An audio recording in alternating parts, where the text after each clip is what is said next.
ప్రపంచం ఇప్పటికీ 2 యుద్ధాలు చూసింది. అది మొదటి ప్రపంచ యుద్ధం, రెండో ప్రపంచ యుద్ధం చూసింది. మూడో ప్రపంచ యుద్ధం వచ్చే ప్రమాదం ఉంది అనేది ఇటీవల జరుగుతున్న పరిణామాల దృష్ట్యా చాలామంది అనుమానిస్తున్నారు. అది పశ్చిమాసియా దేశాలు, ఇజ్రాయెల్, పాలస్తీనా ఆ పరిసర ప్రాంతాల్లో జరుగుతున్న యుద్ధాలు కావచ్చు, లేకపోతే రష్యా ఉక్రెయిన్ మధ్య, ఆ 2 దేశాల మధ్య ఇంకా నడుస్తూనే ఉంది. అది ఎవరిని ఎవరు చంపుకుంటారు, ఏం జరుగుతుంది అనేది దేశాలు అంతరించిపోతాయా, ఉక్రెయిన్ దేశాన్ని అంతరింపజేయాలనేది పుతిన్ తలంపుగా కనపడుతుంది. అంతరింపజేయడం అంటే తనలో కలిపేసుకోవాలి, రష్యాలో మళ్ళీ కలిపేసుకోవాలనేది. సో ఈ రెండో ప్రపంచ యుద్ధానికి దారి తీస్తాయి అనుకుంటున్న ఇవి అలా ఉండగానే అసలు ఇంకొక కీలకమైన కొత్త రకమైన యుద్ధం మనకు కనబడుతోంది. ఆ మధ్యకాలంలో ఇరాన్ దేశాలు జీవరసాయన ఆయుధాలను తయారు చేస్తున్నాయి అని ఆ దేశాల మీద ఇది చేయడం కానీ, లేకపోతే ఇరాక్ అధ్యక్షుడు సద్దాం హుస్సేన్ని అమెరికా బలగాలు వెళ్ళి అక్కడ అతన్ని మట్టుపెట్టడం కానీ, ఇటువంటివన్నీ చూసాం మనం. సో జీవరసాయన ఆయుధాలపైన ఇప్పుడు దేశాల మధ్య యుద్ధాలు జరుగుతూ ఉన్నాయి, ఇవన్నీ చూసాం. కానీ ఇప్పుడు ఒక కొత్త రకమైన యుద్ధానికి అమెరికా నూతన అధ్యక్షుడు తెరలేపారు. ఎందుకంటే ఇది ఒక రకమైన యుద్ధంగానే అందరు భావిస్తున్నారు. ప్రపంచ దేశాలన్నిటి మీద ఆయన యుద్ధాన్ని ప్రకటించాడు. అదేంటి అంటే ట్రేడ్ వార్, వాణిజ్య యుద్ధం. ఆయన అంటే అమెరికాకి భావజాలం పరంగా కానీ, లేకపోతే అమెరికాతో మొదటి నుంచి విభేదిస్తున్న దేశాల మీదే ఆయన వాణిజ్య యుద్ధం ఉంటుంది అని అందరూ అనుకున్నారు. కానీ ఆయన దాన్ని కూడా క్లారిఫికేషన్ ఇచ్చేశారు. శత్రు దేశాలు లేదు, మిత్రు దేశాలు లేదు, అన్ని దేశాల మీద నా ట్రేడ్ వార్ ఉంటుంది అని చెప్పి కూడా చెప్పేశాడు. అదేంటి అంటే ప్రతీకార పన్నులు. తన దేశంలోకి ఏ దేశమైనా వాళ్ళ ఉత్పత్తుల్ని పంపించాలి, ఎగుమతి చేయాలి అంటే ఇక్కడ దిగుమతి సుంకం వాయించేస్తాను నేను. వాయించడం కూడా మామూలుగా ఉండదు, ఎడాపెడా వాయించి పడేస్తాను. ఎందుకంటే కొన్ని దేశాలు వాళ్ళ దేశాల్లో అమెరికా ఉత్పత్తుల్ని దిగుమతి చేసుకుంటున్నప్పుడు దిగుమతి సుంకాలని 100%, 200%, జపాన్ అనుకుంటా 700% దిగుమతి సుంకాలు వేస్తోంది. అలాంటప్పుడు నేను ఎందుకు ఊరుకుంటాను? ఇస్తే ఫ్రీగా ఇవ్వండి, లేకపోతే వాయించేస్తానని చెప్పి ఆయన ఒక లిస్టే అనౌన్స్ చేశాడు. దానికి సంబంధించి అంటే మనకి భారత కాలమాన ప్రకారం ఈ తెల్లవారుజామున, అంటే తెల్లవారితే రేపు గురువారం కదా, బహుశా 3 గంటలు ఆ ప్రాంతంలో వైట్ హౌస్ నుంచి స్వయంగా ఆయనే అమెరికా అధ్యక్షుడు డొనాల్డ్ ట్రంపే ప్రకటించబోతున్నారు. ఆ ప్రకటనే అధికారికం కాబోతోంది. ఎందుకంటే ఇంతకుముందే ఆయన ఏప్రిల్ 2ని డెడ్ లైన్గా ప్రకటించాడు. నేను ఇట్లా ప్రతీకార పన్నులు, దిగుమతి సుంకాలు పెంచబోతున్నాను, దీనికి సంబంధించి దేశాలు ఆ దేశం ఈ దేశం లేదు, అన్ని దేశాలకి ఒకటే విధానం ఉంటుంది, కాబట్టి ఎవరైనా ఈ లోపే మీ విధానాలు మార్చుకోండి అని ఆయన డెడ్ లైన్ పెట్టాడు. ఎవరూ మార్చుకోలేదు. ఏదో 1-2 దేశాలు వాళ్ళ దగ్గర దిగుమతి సుంకాన్ని తగ్గించుకున్నాయి కాబట్టి వాళ్ళకి ఏదైనా రిలాక్సేషన్ ఇస్తాడేమో ఆయన. మిగతా ఎవరు ఇది చేయలేదు. కొన్ని దేశాలు అయితే సై డి అంటే డి అని అంటూ ఉన్నాయి. China, European union, Canada, Mexico లాంటి దేశాలు పూర్తిగా అడ్డం తిరిగేశాయి. నీ బెదిరింపులకు తలొగ్గేది లేదు అని. అందుకనే వాళ్ళు చైనా, కెనడా, యూరోపియన్ యూనియన్లు అయితే నువ్వు వేస్తే మేము వేస్తామని చెప్పేసి 10% చైనా మీద పన్ను అంటే మేము 15% వేస్తామని చెప్పి చైనా అల్టిమేటం కూడా ఇచ్చేసింది. కాబట్టి ఇట్లా కొన్ని దేశాలు అడ్డం తిరిగాయి. భారతదేశానికి వచ్చేసరికి అమెరికాకి మిత్రదేశంగా భారత్ చెప్పుకుంటుంది. ప్రత్యేకించి మోదీ మనకు ప్రధానమంత్రి అయిన తర్వాత అమెరికా అధ్యక్షుడితో, ప్రత్యేకించి ట్రంప్తో ఆయన ఫ్రెండ్షిప్ చాలా ఎక్కువగా ఉన్నది. ట్రంప్ కోసం ప్రచారం కూడా చేసి వచ్చారు మోదీ గారు వెళ్ళినప్పుడు. అబ్కీ బార్ ట్రంప్కి సర్కార్ అని అక్కడ ఇండియన్ కమ్యూనిటీతో పెట్టిన ఒక భారీ బహిరంగ సభలో ఆయన ఆ ప్రచారం కూడా చేశారు. సో ఇద్దరి మధ్య ఇంత స్నేహబంధం ఉన్నప్పుడు ట్రంప్ ఇచ్చే ఈ ట్రేడ్ వార్ కానీ, లేకపోతే ఈ ప్రతీకార సుంకాల బెడద కానీ భారతదేశం మీద ఉండే అవకాశం తక్కువ ఉంటుంది అని అందరూ భావించారు. బట్ అలా ఏం లేదు. ఆయన ఇండియాని టార్గెట్ చేశాడు. నిన్న వైట్ హౌస్లో సెక్రటరీ చేసిన ప్రకటనలో భారతదేశాన్ని పదే రిపీటెడ్గా పలానా ఉత్పత్తుల మీద 100% ట్యాక్స్ చేస్తోంది ఇండియా అని చెప్పి కూడా పేర్కొన్నారు. అంటే ఇండియాను కూడా వాళ్ళు చాలా సీరియస్గా తీసుకుంటున్నారు. సో ఇక్కడ ఎందుకు ఇండియా గురించి మనం కూడా ఎక్కువ ఆలోచించాల్సి వస్తుంది అని అంటే, మనం చేసే ఎగుమతుల్లో భారతదేశం ప్రపంచ దేశాలకు చేసే మొత్తం ఎగుమతుల్లో 18% అమెరికాకే చేస్తున్నాం. అవి ఏవైనా కావచ్చు, రకరకాలుగా ఉన్నాయి. వాటిలో ఫార్మా ఉత్పత్తుల ఇది ఎక్కువ. మనం ఔషధాలు ఎక్కువ ఎగుమతి చేస్తాం, అందులో అమెరికాకి ఎక్కువ చేస్తాం. టోటల్ చేసే ఎగుమతుల్లో 18% అమెరికాకే చేస్తున్నాం. అదే సమయంలో ప్రపంచ దేశాల నుంచి మనం దిగుమతి చేసుకుంటున్న వస్తువుల్లో అమెరికా నుంచి చేసుకుంటున్నది 6% మాత్రమే. 18% మనం అమెరికాకి ఎగుమతి చేస్తున్నాం, అమెరికా నుంచి 6% మాత్రమే మనం దిగుమతి చేసుకుంటున్నాం. అయితే ఈ 6% చేసుకునే వాటిలో ఎక్కువగా ఈ యుద్ధాలకు సంబంధించిన యుద్ధ విమానాలు కానీ, లేకపోతే వాటికి సంబంధించిన సాంకేతిక ఇవి కానీ, అవి ఎక్కువగా ఉన్నాయి. అంటే కొంత కీలకమైన వాటిని మనం అమెరికా నుంచి దిగుమతి చేసుకుంటున్నాం. అట్ ది సేమ్ టైం మనం ఔషధాలతో పాటు కొన్ని వ్యవసాయ ఉత్పత్తుల్ని లేకపోతే ఇటువంటి వాటిని మనం ఎగుమతి చేస్తూ ఉన్నాం అమెరికాకి. కొన్ని కీలకమైన ఇవే ఉన్నాయి. అట్ ది సేమ్ టైం మనం యావరేజ్గా కొన్ని వస్తువుల మీద 100% వేస్తున్నాం అమెరికా నుంచి వచ్చే సరుకుల మీద, కొన్నిటి మీద 5%, 10% ఉండొచ్చు. యావరేజ్గా అమెరికా నుంచి దిగుమతి చేసుకుంటున్న సరుకుల మీద భారతదేశం విధిస్తున్న దిగుమతి సుంకం సరాసరి తీసుకుంటే 17% వేస్తున్నాం మనం అమెరికా మీద. అదే సమయంలో మన దేశం నుంచి అమెరికా దిగుమతి చేసుకుంటున్న సరుకుల మీద అమెరికా వేస్తున్న దిగుమతి సుంకం 3.3% మాత్రమే. ఇదే పట్టుకున్నాడు ట్రంప్. ఇప్పుడు ఇదే పట్టుకొని నేను ఇంత తక్కువ వేస్తుంటే మీరు ఇంత ఎక్కువ వేస్తున్నప్పుడు మేము ఎందుకు మిమ్మల్ని భరించాలి అనేది ఇప్పుడు ట్రంప్ చేస్తున్న ఆర్గ్యుమెంట్. ఆయన ఇంకా ఆర్గ్యుమెంట్ ఏం లేదు, మరికొద్ది గంటల్లో ఆయన అఫీషియల్ స్టేట్మెంట్ ప్రకటన రాబోతోంది. ప్రకటన వచ్చిన తర్వాత ఆయన అనుకున్నట్టుగానే మరి ఏ రేంజ్లో వేస్తాడు సుంకాలు ఏంటి అనేది, అంటే ఏ దేశం అయితే తన మీద ఎంత వస్తుందో అంతే వేస్తాడా, అంతకంటే ఎక్కువ వేస్తాడా, ఆయన నోటికి ఎంత వస్తుందో మనం చెప్పలేం. సో ఇది భారతదేశం లాంటి దేశాలకు మాత్రమే నష్టమా, అమెరికాకి నష్టం లేదా? దిగుమతి సుంకం ఎక్కువ వేస్తే ఇప్పుడు సపోజ్ చిన్న ఎగ్జాంపుల్ చెప్పుకుంటే అమెరికా నుంచి వచ్చే ఆల్కహాల్, లిక్కర్ ఉత్పత్తులకు సంబంధించి మన దగ్గర 150% దిగుమతి సుంకం విధిస్తుంది భారత ప్రభుత్వం. అందుకని మనకి అమెరికా నుంచి వచ్చే ఆల్కహాల్ లిక్కర్ బాటిల్స్ ఏవైనా కూడా మన దగ్గర రేట్ ఎక్కువ ఉంటాయి. అందుకనే విదేశీ మద్యం అని చాలా ఇదిగా చెప్పుకుంటాం కదా. 150% దిగుమతి సుంకం ఉండబట్టే ఆ బడ్డని మన మీద వినియోగదారుడి మీద పడుతుంది సహజంగానే. ఒకవేళ భారతదేశం నుంచి వచ్చే సరుకుల మీద అమెరికా ప్రభుత్వం దిగుమతి సుంకాన్ని ప్రతీకారం పేరుతో ఎక్కువ వేస్తే అక్కడ రేట్లు పెరుగుతాయి. మరి పెరిగినప్పుడు పెరిగిన ధరలు అమెరికా పౌరులు భరించాల్సిందే కదా. మరి అలా చేస్తారా, లేకపోతే అసలు దిగుమతుల్ని ఆపేసుకొని సొంతంగా స్వదేశీ వస్తువుల్ని వాడేలాగా పౌరుల్ని ప్రోత్సహిస్తాడా? అమెరికాలో అన్నిటికీ స్వదేశంగా తయారు చేసుకునే వస్తువులు ఉన్నాయా? ఉండొచ్చు, ఆయుధ పరంగానో లేకపోతే ఇంకో పరంగానో బాగా సుసంపన్నం అయి ఉండొచ్చు. కానీ అన్నీ నా దగ్గరే ఉంటాయనుకుంటే అది సాధ్యం కాదు. ఎంతవరకు స్వదేశీ సరుకులతో స్వదేశీ వస్తువులతో అమెరికా ప్రజల అవసరాన్ని తీర్చగలదు ట్రంప్ ప్రభుత్వం అనేది ఒక కీలకమైన అంశం. ఏమైనా ఇది ఒక ట్రేడ్ వార్గా ప్రపంచ దేశాల అన్నిటి మీద ఆయన ప్రకటించిన ఒక వాణిజ్య యుద్ధం ఇది.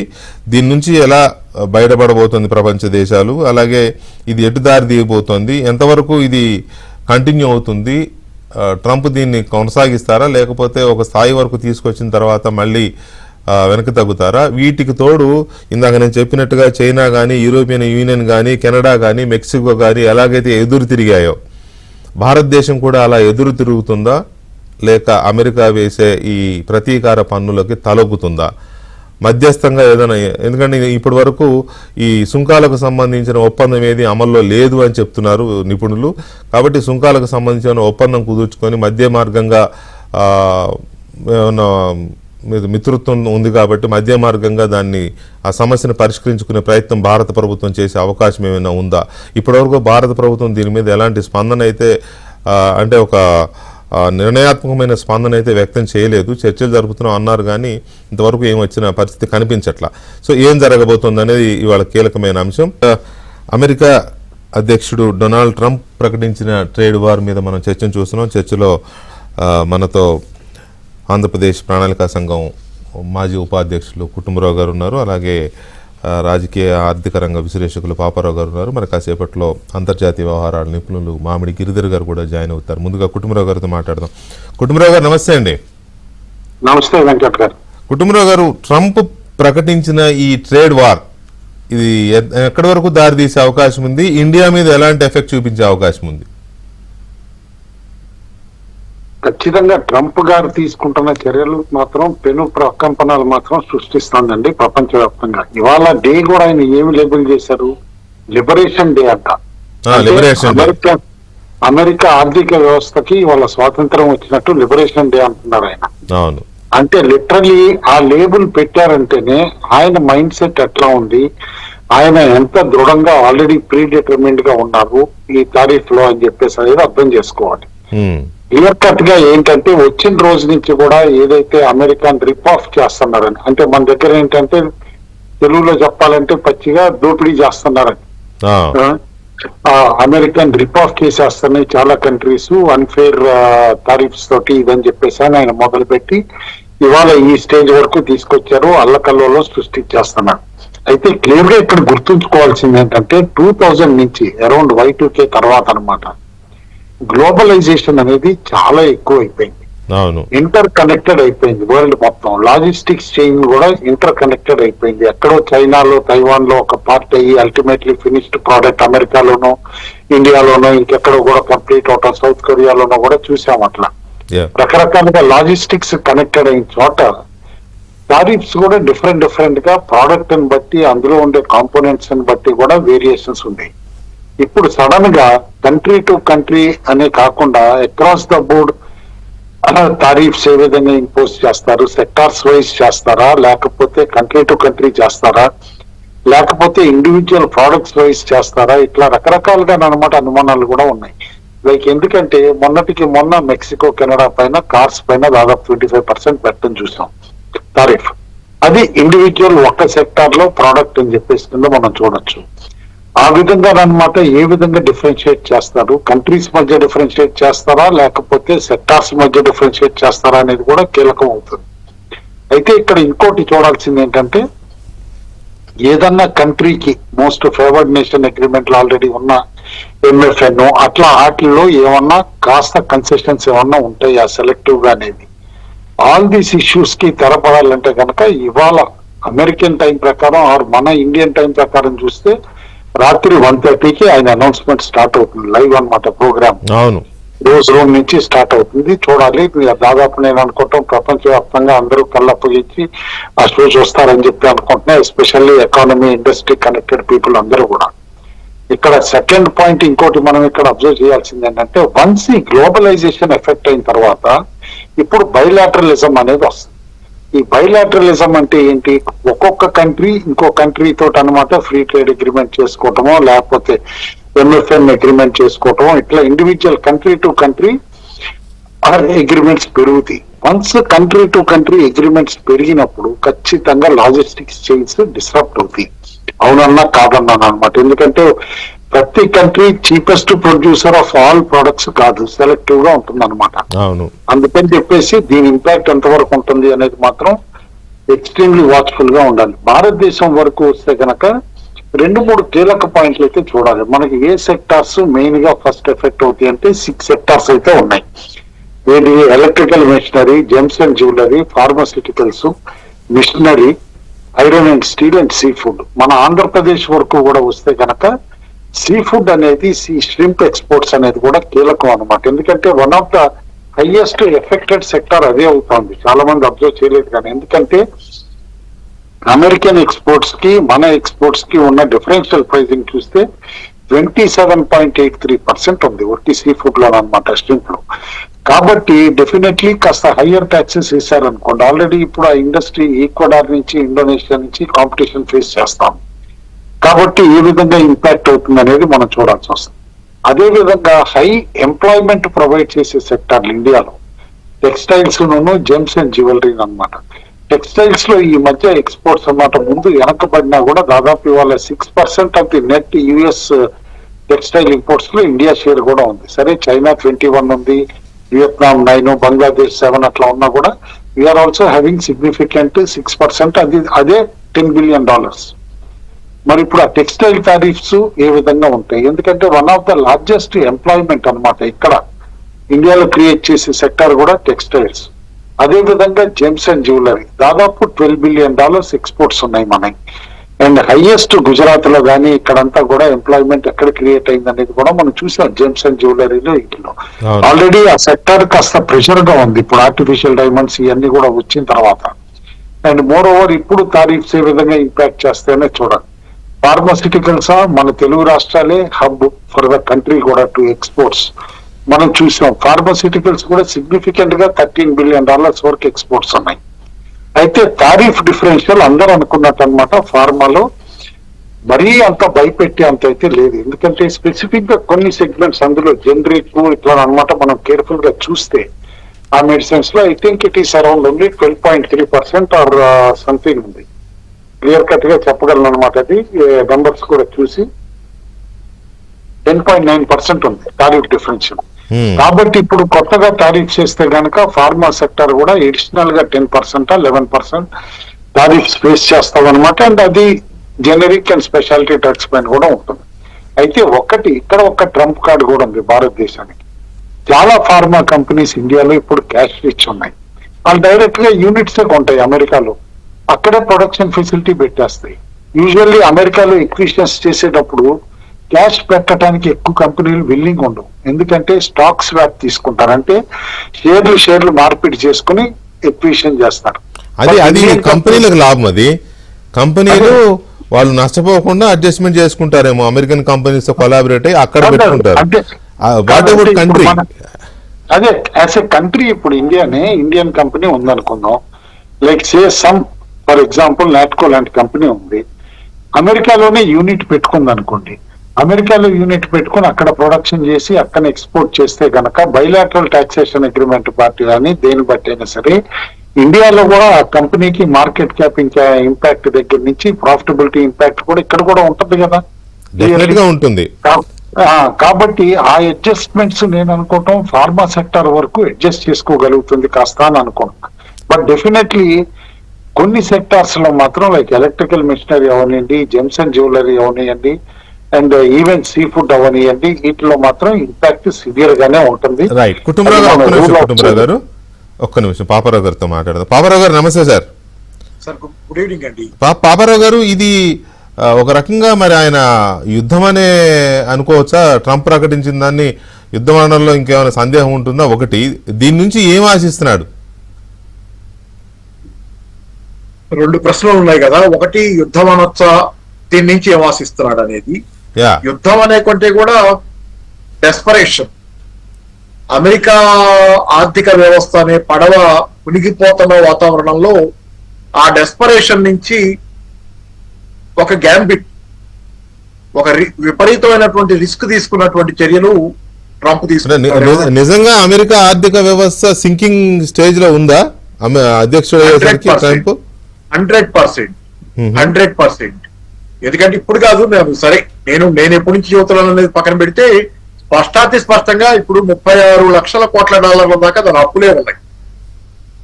ఈ మధ్య కాలంలో ఆర్థిక వ్యవస్థ బాగుంది అని కొన్ని గణాంకాలు, బిడెన్ ఉన్న కాలంలో కొంత రకరకాల గణాంకాలు వినపడ్డాయి. కానీ బిడెన్ ఎందుకు ఓడిపోయాడు మరి? కాబట్టి బాగుంది అనే మాట దేన్ని బట్టి చెబుతున్నారు? నిరుద్యోగం తగ్గింది, రికార్డు స్థాయిలో ఉపాధి కల్పన జరుగుతుంది, ఇట్లాంటి వాటి బట్టి చెబుతున్నారు.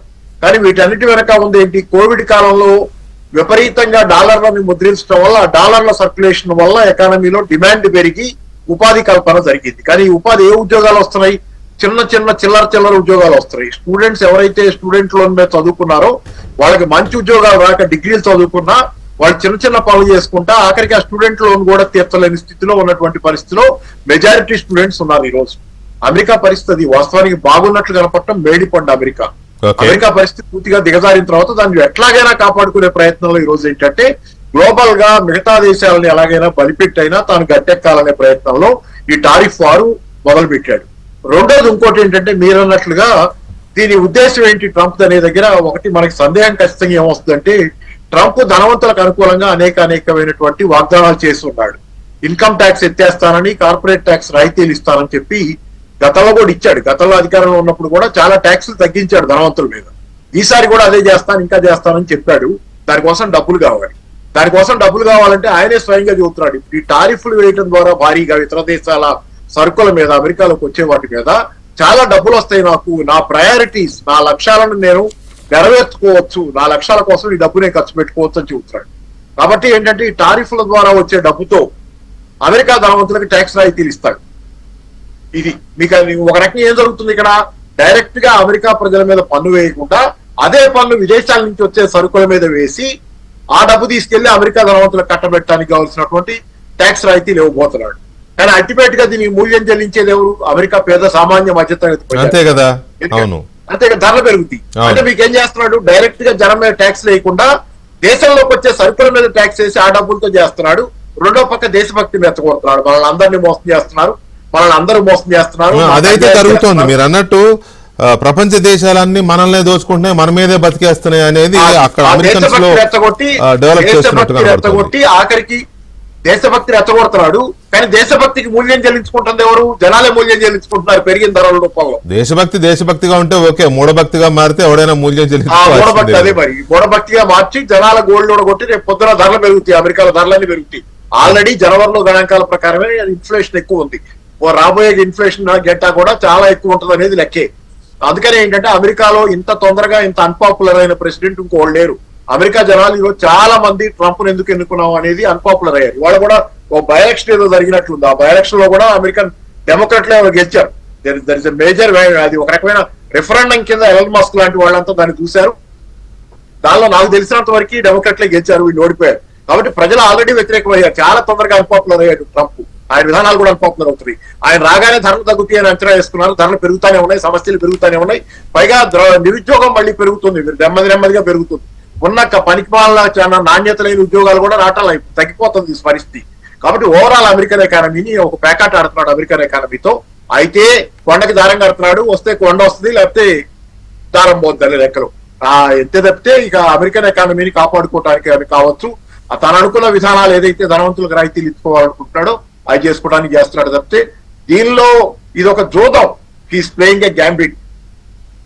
రైట్. మనతో అంతర్జాతీయ వ్యవహారాల నిపుణులు మామిడి గిరిధర్ గారు కూడా జాయిన్ అయ్యారు. వారితో కూడా మాట. గిరిధర్ గారు నమస్తే అండి. నమస్తే అండి. నమస్తే మీకు, మీ ప్రేక్షకుడు నమస్కారం. గిరిధర్ గారు, ట్రంప్ ప్రకటించిన ఈ ట్రేడ్ వార్ లో సరే ప్రపంచ దేశాలు అన్నిటి మీద ప్రకటించాడు ఆయన. అందులో కొన్ని దేశాలు అడ్డం తిరిగినాయి ఆల్రెడీ.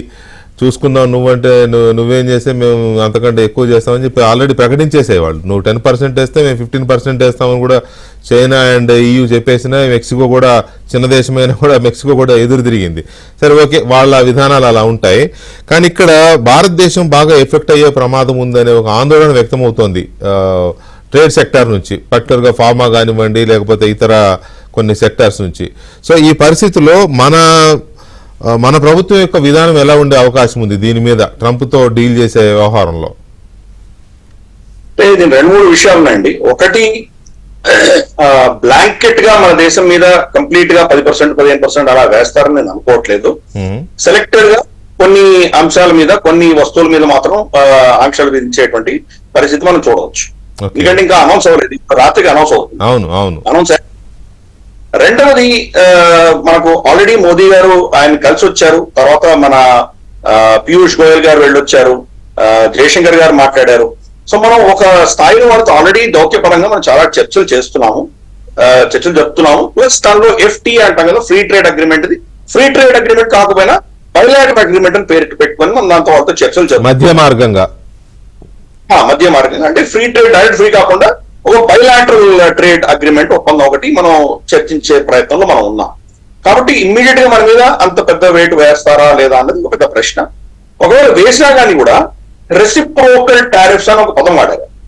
అంటే మనం ఎన్ని టారిఫ్స్ వేస్తున్నామో, ఎటువంటి కస్టమ్స్ డ్యూటీస్ వేస్తున్నామో అమెరికా మన మీద అటువంటి టారిఫ్స్ వేస్తారు అని చెప్పి వాళ్ళు చెప్తున్నారు. సో పర్వాలేదు. ఇప్పుడు మనకు మోదీ గారు అక్కడ వాషింగ్టన్ కి వెళ్లి ట్రంప్ గారిని కలిసి తిరిగి వచ్చిన 2-3 వారాల్లోనే మనం అమెరికన్ విస్కీ మీద 150% ట్యాక్స్ వేసాం. అవును, మనం అమెరికా మన మీద ట్యాక్స్ వేస్తుందని తెలిసి కూడా మనం చేశామంటే మనకి ఎంత ధైర్యం ఉండాలి. అంటే పరోక్షంగా అదొక సిగ్నల్ అనుకోవచ్చా, ఇండికేషన్ అనుకోవచ్చా? సిగ్నల్ కాదు. నేనేమంటున్నానంటే ఆయన డొనాల్డ్ ట్రంప్ ఒక ట్రాన్సాక్షనల్ వ్యక్తి. ఒకటే సెంటెన్స్ లో మోదీ గారు చాలా మంచి వ్యక్తి, నా మిత్రుడు, చాలా గొప్ప నేత అని చెప్పి అదే సెంటెన్స్ లో భారతదేశం టారిఫ్ కింగ్ అంటాడు. సో రెండు చెప్పగలడు ఆయన. కాబట్టి ఆయన ఒక అబ్సల్యూట్ ట్రాన్సాక్షనల్ వ్యక్తి. ఒక విషయంలో మనల్ని దుమ్మెత్తిపోసి తిట్టి మనల్ని అవమానించినా కానీ మరి సెకండ్ సెంటెన్స్ లో మనం చాలా పొగిడి మనల్ని అందలాంకి ఎక్కేటువంటి పరిస్థితి కూడా ఆయన చేయొచ్చు, రెండు చేయొచ్చు. కాబట్టి ఆయనతో అలాగే డీల్ చేయాలి. మోదీ గారు ఆల్రెడీ ఆయన్ని 5 ఏళ్లు డీల్ చేశారు, ఆయన పరిస్థితి ఏంటో తెలుసు. ప్లస్ మనకు ఉన్నది అక్కడ జయశంకర్ గతంలో ఆయన యునైటెడ్ స్టేట్స్ లో మన భారత రాయబారిగా ఉన్నారు. కాబట్టి అక్కడ పరిస్థితుల్లో అక్కడ ఉన్నటువంటి లాజిస్టిక్స్ అని మనకు తెలుసు. కాబట్టి మనం ఆచితూచి వ్యవహరిస్తాం. కంప్లీట్ గా మనకి ఏం ఇంపాక్ట్ ఉండదు అని ఎవరు చెప్పలేరు, కొంత ఇంపాక్ట్ ఉంటుంది. కానీ దాని ఆపర్చునిటీ కూడా మనం తీసుకునేటువంటి అవకాశాలు మనకు ఉన్నాయి. 2-3 అంశాలు దీంట్లో. ఒకటి రెసిప్రోకల్ టారిఫ్ అంటే వాళ్ళ దగ్గర మనం కార్లు కొంటే మనం దాని కనుక మనం 100% ట్యాక్స్ వేసామంటే మన దగ్గర నుంచి కార్లు అమ్మితే వాడు కూడా అదే ట్యాక్స్ వేస్తారు. ఇది రెసిప్రోకల్ అంటారు. కానీ మనం వాళ్ళ దగ్గర కొనేవి మనం వాళ్ళకి అమ్మేవి చాలా భిన్నంగా ఉన్నాయి. ఫర్ ఇన్స్టెన్స్ మనం అమెరికా నుంచి క్రూడ్ ఆయిల్ కొంటున్నాము. క్రూడ్ ఆయిల్ కొని ఇక్కడ ప్రాసెసింగ్ చేసి finished product petrol, diesel, kerosene లాంటివి మళ్ళీ వెనక్కి తిరిగి వాళ్ళకి అమ్ముతుంది. కాబట్టి 2 డిఫరెంట్ ప్రోడక్ట్స్. అలాగే వాళ్ళకి జెమ్స్ అండ్ జ్యువెల్స్ మనం అమ్ముతున్నాం. కాబట్టి వాళ్ళ దగ్గర నుంచి మనం జెమ్స్ అండ్ జ్యువెల్స్ కొనట్లేదు. కాబట్టి వాళ్ళకు మనకు ట్రేడ్ లో చాలా వ్యత్యాసాలు ఉన్నాయి. రెసిప్రోకల్ వేయడానికి చాలా తక్కువ ఆస్కారం ఉన్నది వాళ్ళకి.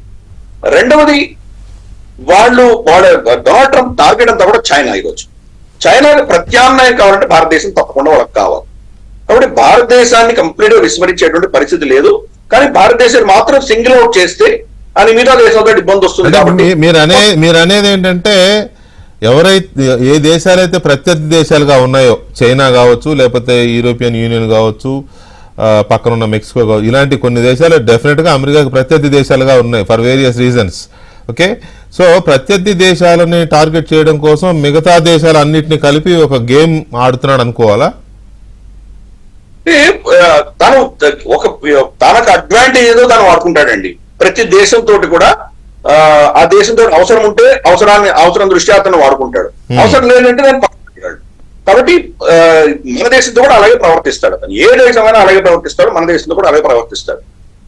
కొన్ని అంశాల్లో మనకు కలిసి వస్తాడు, కొన్ని అంశాల్లో మనకు భిన్నంగా ఉంటాడు. కాబట్టి ఇటువంటి ట్రాన్సాక్షన్ మనిషిని మనం ఎలా హ్యాండిల్ చేయాలో మనకు కూడా బాగా తెలుసు. ఫర్ ఇన్స్టెన్స్ గతసారి హార్లీ డేవిడ్సన్ గురించి చాలా మాట్లాడాడు. హార్లీ డేవిడ్సన్ ఇక్కడ చాలా విపరీతంగా ట్యాక్స్ చేస్తున్నారు భారతదేశంలో అంటున్నాడు. ఈసారి మనం హార్లీ డేవిడ్సన్ ట్యాక్సెస్ తగ్గించినా గానీ మనకు వచ్చిన నష్టం ఏం లేదు. ఎందుకు? హార్లీ డేవిడ్సన్ ఇక్కడ కొనేవాళ్ళు ఎంతమంది ఉన్నారు? మీరు దాన్ని 100% ట్యాక్స్ వేసినా, 200% ట్యాక్స్ వేసినా, 0 ట్యాక్స్ వేసినా కొనేవాళ్ళ సంఖ్య అంతనే ఉంటుంది. 5,000 10,000 ఉంటారు. మిగతా అంతా మనకు బుల్లెట్, రాజ్దూత్, మనకు ఎన్ఫీల్డ్ ఇటువంటి కొనేవాళ్ళే మనకు ఎక్కువ ఉంటారు. మనంతా మిడిల్ క్లాస్ ఇది కదా మార్కెట్ ఎక్కువ.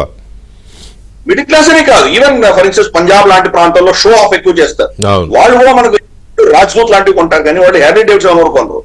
హార్లీ డేవిడ్సన్ ఓన్లీ మనకు ధోని లాంటి వాళ్ళు ఎవరో కొంతమంది కొంటారు. అంత చెప్తే అది సంఖ్య పెరగదు. మీరు దాన్ని 300% టారిఫ్ వేసినా కొనేవాళ్ళు ఉంటారు, 0% ట్యాక్స్ వేసినా దాని నంబర్ పెరగదు. అటువంటి సంఖ్య. రెండవది అమెరికన్ కార్స్, ఫోర్డ్ మన భారతదేశంలో చాలా కాలం అయింది వచ్చి, వాళ్ళు ఇక్కడ కాంపిటీషన్ తట్టుకోలేక, వాళ్ళ కాస్ట్ బేస్ తట్టుకోలేక భారతదేశం నుంచి వెళ్ళిపోయారు. వాళ్ళు జస్ట్ ఫైనాన్షియల్స్ వాళ్ళు తట్టుకోలేని పరిస్థితిలో వాళ్ళు వెళ్ళిపోయారు. కానీ మనం వెళ్ళమని చెప్పలేదు వాళ్ళకు. మిగతా కొరియన్ కంపెనీలు, జాపనీస్, తర్వాత ఇతరత్ర ఈవెన్ చెకస్లోవాకియా నుంచి వచ్చినటువంటి కంపెనీలు, స్కోడా లాంటివి, వీళ్ళందరూ కూడా తట్టుకోగలిగారు కదా. మరి అమెరికన్ కంపెనీ తట్టుకోలేదు. వాళ్ళ స్ట్రక్చర్ లోనే ప్రాబ్లం ఉంది. మనకు గత డెమోక్రాట్ ప్రభుత్వాలు ఏం చేసినాయంటే, మనకు ఆల్మోస్ట్ బిల్ క్లింటన్ సమయం నుంచి చూస్తే కనుక మనం క్రమేపీ వాళ్ళ దేశంలో మ్యానుఫ్యాక్చర్ ని చంపేసుకున్నారు. వాళ్ళు మ్యానుఫ్యాక్చర్ ని చంపేసుకొని అంతా చైనా షిఫ్ట్ చేశారు. చైనా షిఫ్ట్ చేయడం తోటి అక్కడ ఓన్లీ టెక్నాలజీ కంపెనీలు, బ్యాంకింగ్ ఇటువంటి మాత్రమే ఉంచుకున్నారు వాళ్ళ దగ్గర. మనకు ఈస్ట్ కోస్ట్, వెస్ట్ కోస్ట్ చూసామంటే ఇక్కడ డెమోక్రాట్స్ పంపించేశారు. ఈ రోజు చైనా దగ్గర నుంచి వాళ్ళకి టాయిలెట్ పేపర్ రాలేదంటే వాళ్ళు వాష్రూమ్స్ వాళ్ళకు చాలా ఇబ్బంది అయిపోతుంది. అమెరికా పరిస్థితి అదే పని చేశారు. అదే పనిగా వాళ్ళు మొత్తం మ్యానుఫ్యాక్చరింగ్ మార్చేశారు. అందుకని మీరు అమెరికాకి వెళ్ళారంటే స్వచ్ఛమైన ఆకాశాలు ఉంటాయి, క్లీన్ గ్రీన్ బ్లూ స్కైస్ ఉంటాయి, ఎక్కడ కూడా పొల్యూషన్ ఉండదు. ఎందుకు? ఈ పొల్యూషన్ అంతా కూడాను ఇటువంటి third world countries, China, Vietnam, Philippines, తర్వాత ఇటువంటి దేశాలకు కూడా ట్రాన్స్ఫర్ చేసేసారు. ట్రాన్స్ఫర్ చేసి వాళ్ళు ఎదుర్కొంటున్నారు. అంటే ఇక్కడ ఈ దేశాల్లో ఉన్న పొల్యూషన్ అంతా అమెరికా కోసం పొల్యూట్ అవుతున్నాయి. ఇవన్నీ కూడా అది అర్థం చేసుకోవాలి. ఈ రోజు చైనా యొక్క అస్తిత్వం, వాళ్ళ ఉనికి అంతా కూడా అమెరికాకు అమ్ముతున్నారు కాబట్టి వాళ్ళకు ఉన్నది. అమెరికా కొంటుంది కాబట్టి చైనా ఈరోజు బతుకుంది. అమెరికా కొనడం మానేస్తే చైనా కూడా కుదేలేదు. ఎందుకంటే చైనా కంటూ సపరేట్ వాళ్ళకి అస్తిత్వం లేదు. మ్యూచువల్ కదా, అది ఎవరికైనా మ్యూచువల్, ఎనీ కంట్రీ మ్యూచువల్ కాకపోవచ్చు. ఫర్ ఇన్స్టెన్స్ భారతదేశం మ్యూచువల్ కాదు. మనం చాలా అంశాలలో ప్రపంచంలో 1వ స్థానంలో, 2వ స్థానంలో, 3వ స్థానంలో ఉంటాం. టాప్ 5 లో మనం చాలా ఉంటాం. For instance food grains production, vegetables, మనకు ఫ్రూట్స్, తర్వాత ఇతరత్ర మనకు కాటన్, పత్తి, ఇటువంటి ఎన్నో అంశాల్లో మనం ప్రపంచంలో టాప్ 3-4 నంబర్లో ఉంటాం. ఇన్ఫాక్ట్ నంబర్ 1 లో చాలా అంశాల్లో మనం ఉన్నాం. కానీ ఎక్స్పోర్ట్ రంగంలో చూస్తే 1% ఉన్నాం. ఎందుకు? మన దేశంలో కన్జంప్షన్ ఎక్కువ ఉంటుంది. కానీ చైనా అలా కాదు. చైనా వాళ్ళు ప్రొడ్యూస్ చేసే అమ్ముకోవాలి, మెజారిటీ అమ్ముకోవాలి. నా పాయింట్ కూడా అదే గిరిధర్ గారు. ఇదే ఒక్క నిమిషం గిరిధర్ గారు, కుటుంబరావు గారు, ఇక్కడే కన్జ్యూమర్ మార్కెట్ లో ప్రపంచంలో వీఆర్ ది లీడర్స్ కదా. పెద్దది లీడర్స్ అంటే ఐ మీన్ చైనా, ఇండియా చాలా పెద్ద దేశాలు, జనాభా లెక్క ప్రకారం మనది పెద్ద దేశం కాబట్టి కన్జ్యూమర్ మార్కెట్ చాలా పెద్దది. ఇంత మార్కెట్ ఉన్న దేశాల మీద కూడా ఈ రకమైన ప్రెషర్ని పెడితే నష్టం వాళ్ళకి ఉంటుంది కదా, వాళ్ళ ప్రోడక్ట్స్కే నష్టం ఉంటుంది కదా. మన దేశం కూడా అదే రేంజ్ లో రియాక్ట్ అయితే ఒకవేళ. ఇప్పుడు ఒకటి క్లియర్ గా ఇక్కడ అర్థం చేసుకోవాల్సిన విషయం ఏంటంటేనండి, Indian economy is and consumption driven economy కానీ ఎక్స్పోర్ట్ డ్రివెన్ ఎకానమీ కాదు. ఏ సౌత్ కొరియా, తైవాన్, లేకపోతే ఫిలిప్పైన్స్, వియత్నాం ఇలాంటి అట్లాగా అన్నమాట. కాబట్టి మన దగ్గర ఉన్న కన్జంప్షన్ డిమాండ్ కి, మనకున్న మార్కెట్ కి దాదాపు 55 to 60% of the economy insulate అయిపోయింది. కాబట్టి అక్కడ భయపడాల్సిన అవసరం లేదు. అయితే క్లియర్లీ ఇక్కడ వన్ డిసడ్వాంటేజ్ అమెరికన్ కంపెనీస్ కి టారిఫ్ వార్లు ఏమవుతుందంటే, వరల్డ్ లో one of the biggest consumption market అయిన ఇండియా లాంటి కంట్రీలో వాళ్ళ ప్రోడక్ట్స్ కి డిమాండ్ తగ్గుతుంది. వాళ్ళ ప్రోడక్ట్స్ టారిఫ్స్ పైన కానీ దీనిపైన ఎంట్రీ లేదు. ఇప్పుడు ఎక్కువ మీరు ట్యాక్స్లు వేస్తున్నారని మేము రాలేకపోయాం, ట్యాక్స్లు తగ్గిస్తే వస్తాము అని చెప్తే కూడా ఇక్కడ డిమాండ్ వస్తుంది అని అనుకోవటం కూడా ఫూలిష్నెస్ అని చెప్పేసి అంటాను నేను. అది అవ్వదు.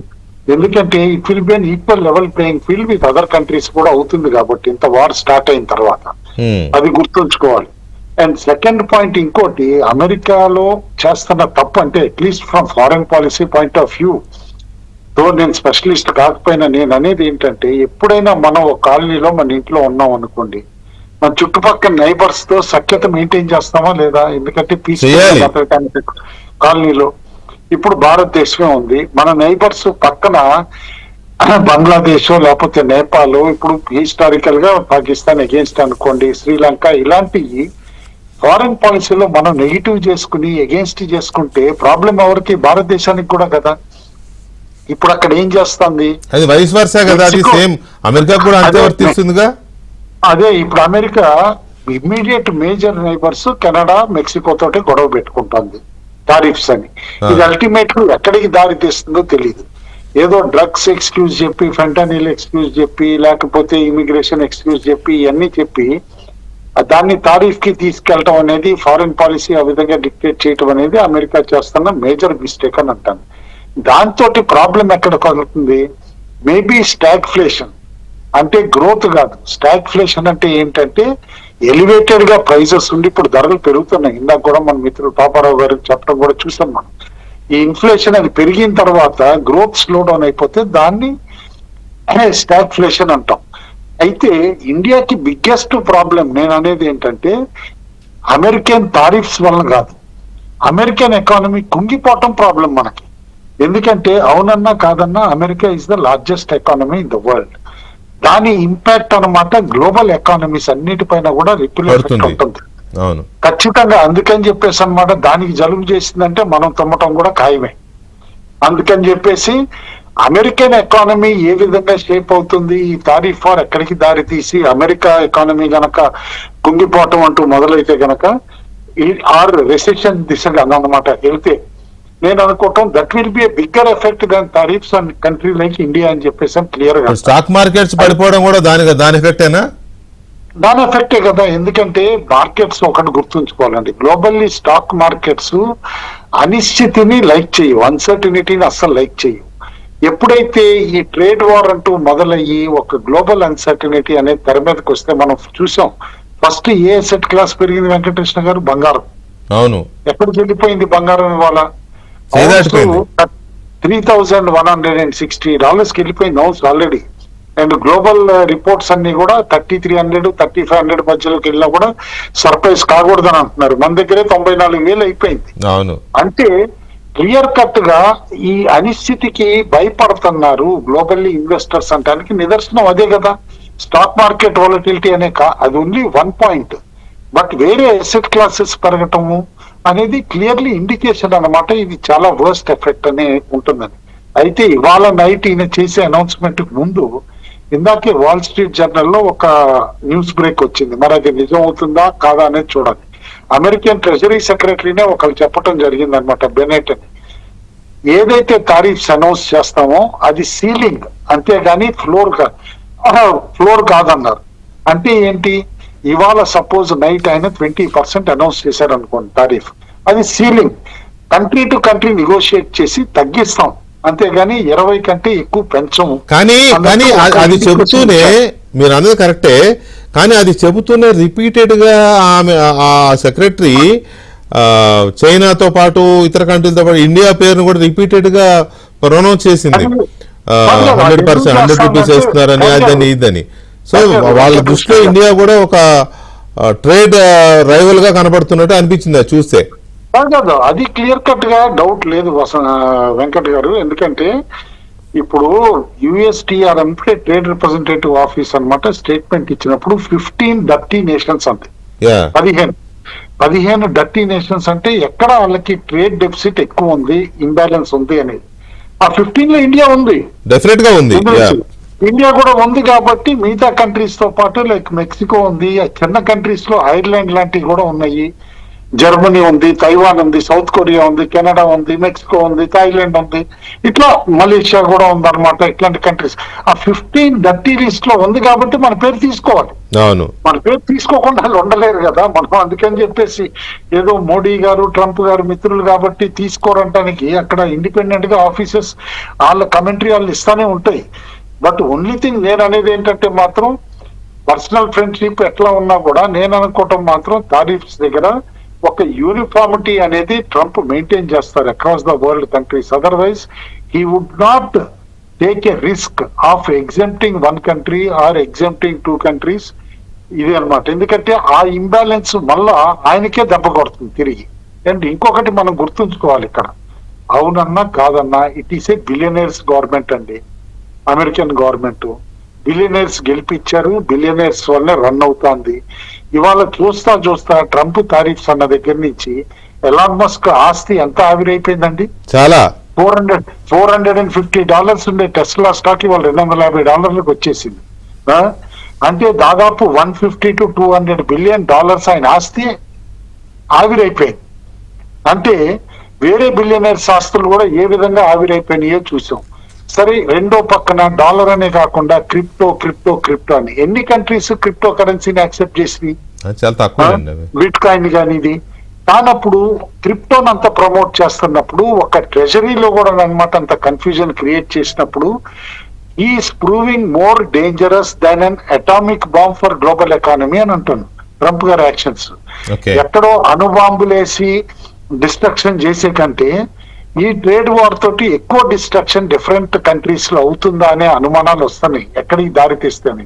కోవిడ్ అప్పుడే పెను ఉప్పు అనుకున్నాం చాలా కంట్రీస్ కి. దాన్ని కోవిడ్ నుంచి తేరుకున్నాయి. సరే, నోట్లు ముద్రించారు అవనండి, ఏదైనా అవనండి, డిఫరెంట్ కంట్రీస్ స్టిమ్యులస్ ప్యాకేజీలని ఇట్లా చేసి బయటపడినా దానికంటే ఎక్కువ ఇప్పుడు ఈ ప్రాబ్లం వస్తుంది. అదే సహజంగానే మనుషుల్ని ఎలాగైతే ఆర్థికంగా దెబ్బతీస్తే కోలుకోలేరో ఇప్పుడు దేశాలని ఆ రకంగా టార్గెట్ చేస్తే ఇది అందుకే ప్యానిక్ అవుతున్నట్టు కనపడుతున్నాయి చాలా దేశాలు. సరే, దేశాలు ప్రభుత్వాలు ప్యానిక్ అవుతున్నాయా లేదా పక్కన పెడితే కొద్దిగా అవగాహన ఉన్నవాళ్ళు లేకపోతే ఇండస్ట్రీస్, ట్రేడ్ సెక్టర్ ఇవన్నీ కూడా ప్యానిక్ అవుతున్నాయి.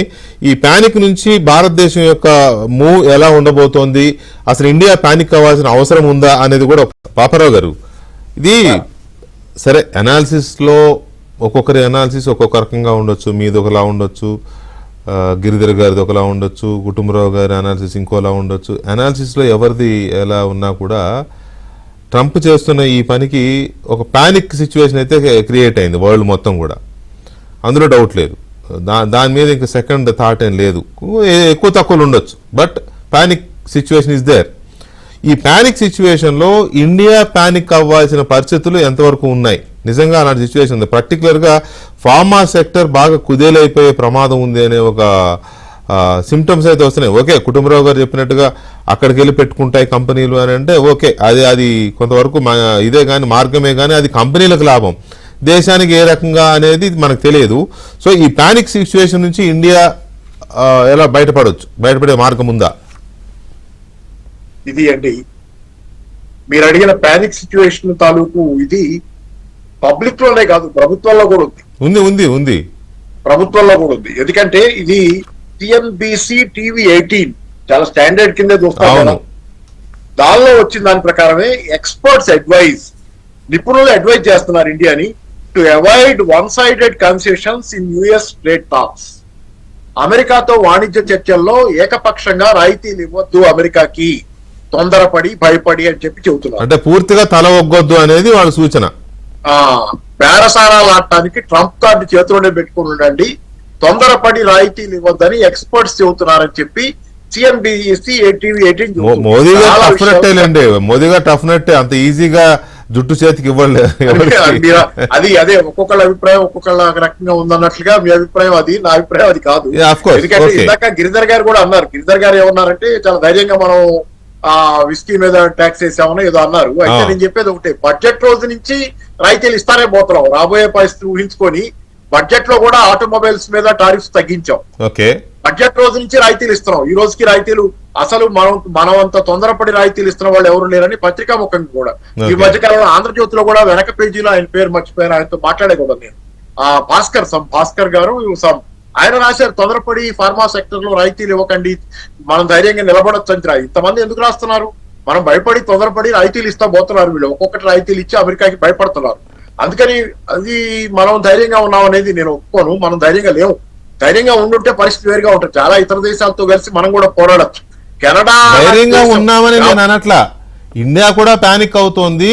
అయితే ఈ పానిక్ నుంచి బయటపడే మోదీ గారు టఫ్ నట్టే కాబట్టి అంత ఈజీగా కాకుండా బయలాటరల్ డీల్స్ బాగానే చేసుకుంటారు, అంత ఈజీగా జుట్టు చేతికి ఇవ్వరు అనేది నా ఒపీనియన్. I'm not arguing. మంచిదే, చేసుకుంటే మంచిదే, నాకే అభ్యంతరం లేదు. కానీ నేననేది ఒకటి, భయం లేని వాళ్ళు ఎవరు ఉంటారు? అందరికీ భయం ఉంటుంది. భయాన్ని హ్యాండిల్ చేసుకునే పద్ధతిలోనే తేడా అంతే కదా. అవును, భయం లేని మనిషి అంటే ఎవరు ఉండరు సార్. నేను నెపోలియన్ సినిమా చూసాను ఒకసారి గతంలో, ఎప్పుడు నా చిన్నప్పుడు ఎప్పుడు 25 ఏళ్ల వయసులో నెపోలియన్ సినిమా చూస్తే, నెపోలియన్ అపార సాహసవంతుడు కదా. నెపోలియన్ సినిమాలో ఆయన పిక్చరైజ్ చేసింది వెనక నుంచి చూపిస్తాడు. ఆ యుద్ధ రంగంలో వెనక్కి చేతులు కట్టుకున్నప్పుడు ఆ బొటన వేలుని టచ్ చేసుకుంటుంటాడు, గట్టిగా పట్టుకొని దాన్ని ప్రెస్ చేస్తా ఉంటాడు. అంటే అతను టెన్షన్ అనమాట. అంటే మనిషిలో ప్రతి వాళ్ళలో భయం ఉంటుంది. తేడాలు కెనడాకి భయం ఉంటుంది, అమెరికా అంటే మెక్సికోకి భయం ఉంటుంది, ఆఖరికి అమెరికాకి కూడా భయం ఉంటుంది, చైనా కూడా ఉంటుంది, రష్యా కూడా ఉంటుంది. అందరికీ అందరంటే భయం ఉంటుంది. ఆ భయాన్ని హ్యాండిల్ చేసుకునే పద్ధతి. బ్లింక్స్ ఫస్ట్, ఎవరు బ్లింక్ చేస్తారు ఫస్ట్, ఎవరు కళ్ళారుతారు, కళ్ళలో కళ్ళు సూటిగా చూసుకునేటప్పుడు ఎవరు భయపడి కళ్ళారుతారు ముందు అనేదే క్వశ్చన్. కాబట్టి ఆ క్వశ్చన్ దగ్గర మనం భయపడొద్దని చాలా మంది చెప్పడం కనుక ఏంటంటే మనం అనవసరంగా ఎక్కువ రాయితీలు ఇస్తున్నాం అనేది చాలా మంది అభిప్రాయం. రెండోది ఏంటంటే ఇక్కడ మీరు చెప్పిన ఇందాక సరే, ఇది ఆయన మనం ఎవరి సంగతి వాళ్ళు చూసుకోవాలి అనేది, ట్రంప్ తన సంగతి తను చూసుకుంటున్నాడు అనేది గిరిధర్ గారు చెప్పింది చాలా కరెక్ట్. అది మరి అట్లాంటప్పుడు మనం ఇంకా స్నేహాలు ఏముంది, దీనిలో ఏ స్నేహాలు లేవు, మనం కూడా అలాగే ఉంటే మంచిది.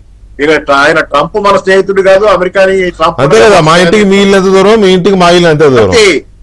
పైగా అమెరికా ధోరణి ఎలా ఉంది, మీ ఇంటికి వస్తే ఏమి ఇస్తాం, మా ఇంటికి వస్తే ఏం తెస్తాం, అంతే. మా ఇంటికి వస్తే ఏం తెస్తా ఉంటుంది, మీ ఇంటికి వస్తే ఏమి ఇస్తా ఉంటుంది, దాని మాత్రం ఏది ఇవ్వదు ఎవరికి.